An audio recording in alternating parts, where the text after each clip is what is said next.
Hi guys, welcome to my YouTube channel. आज का topic है पास्ट परफेक्ट टेंस, जो कि अफर्मेटिव जो है हम लोग पिछली वीडियो में डिस्कशन कर चुके थे। उनके दोनों रूल हम लोगों ने पढ़े भी थे। और अब बारी है नेगेटिव सेंटेंस की। बोर्ड वाले बच्चे खास तौर से ध्यान दें, क्योंकि बहुत ही ज़्यादा स्टोरी पूछी जाती है बोर्ड में, और बोर्ड में हम लोग कई बार अटक जाते हैं। ठीक है, तो अटकना नहीं है। ठीक है, और रूल वाइज चलते चलेंगे, और नेगेटिव सेंटेंस में हम लोग पहुँच चुके हैं, तो देख लेते हैं भाई।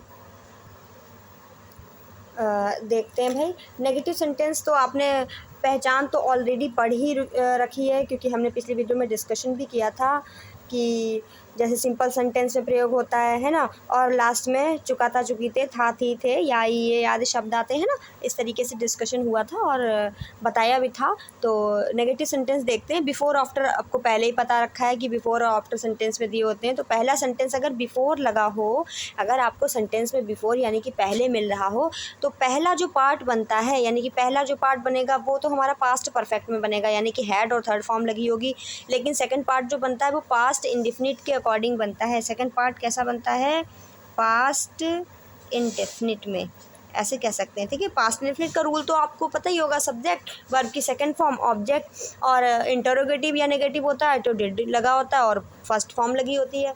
ठीक है, और डिड के बाद फर्स्ट फॉर्म ही आती है। पास्ट इंडेफिनिट का लास्ट वाला सेंटेंस कब? जब बिफोर लगा हो। आफ्टर में क्या होता है? आफ्टर में पहला जो होता है वो पास्ट इंडेफिनिट होता है ना। जो पहला पार्ट होता है वो पास्ट इंडेफिनिट पड़ता है, यानी कि पास्ट इंडेफिनिट में नेगेटिव है तो डिड नॉट लग गया, वर्ब की फर्स्ट फॉर्म आ गई। ठीक है, तो बिफोर का रूल क्या होता है? सब्जेक्ट, हैड, नॉट, वर्ब की third form plus object plus before plus subject, second form object और रेस्ट पार्ट। ठीक है, दो टाइप होते हैं। बिफोर लग गया पहला पार्ट पास्ट परफेक्ट में, दूसरा पार्ट पास्ट इंडेफिनिट में। आफ्टर में क्या होता है? आफ्टर में पहला पार्ट पास्ट इंडेफिनिट का होता है, दूसरा पार्ट पास्ट परफेक्ट में होता है। ठीक है, बनाते हैं भाई सेंटेंस, देख लेते हैं क्या है। धोबी के आने से पहले वह कपड़े नहीं धो चुकी थी। तो हम ये वाला पार्ट उठाएंगे, सबको पता है भाई, डिस्कशन कर चुके हैं हम लोग। तो क्या होगा? शी। अब देखिए पहले लगा है तो हम लोग पहला वाला डिस्कशन करेंगे। हैड लगेगा, नॉट लगेगा, वर्ब की third form, she had not. कपड़े धोने के लिए washed, third form, washed clothes. ठीक है, she has not washed clothes before, before लगा दिया। फिर धोबी के आने से पहले, वॉशरमैन। अब क्या है? क्या लगेगा भाई? वर्ब की सेकंड फॉर्म, केम, बिफोर वॉशरमैन केम। सेकंड एग्जाम्पल लिखते हैं। मुझे कल तक आपका पत्र नहीं मिला था। नॉर्मल सेंटेंस है भाई, तो नॉर्मल सी बात है, पास्ट परफेक्ट में बनेगा। I had not received.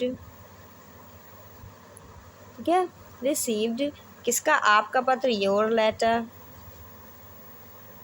तक के लिए टिल लगाते हैं, और कल के लिए यानी कि बीता हुआ कल है तो क्या लगा देंगे? यस्टरडे। अगर आने वाला होता तो क्या लगाते भाई? तब टुमारो लगता। ठीक है, नेक्स्ट देखते हैं भाई। मेरे स्कूल पहुंचने से पहले कक्षाएं आरंभ नहीं हुई थी। ठीक है, तो किस तरीके से भाई बनाएंगे? तो कक्षाएं मतलब क्लासेस, तो क्लासेस,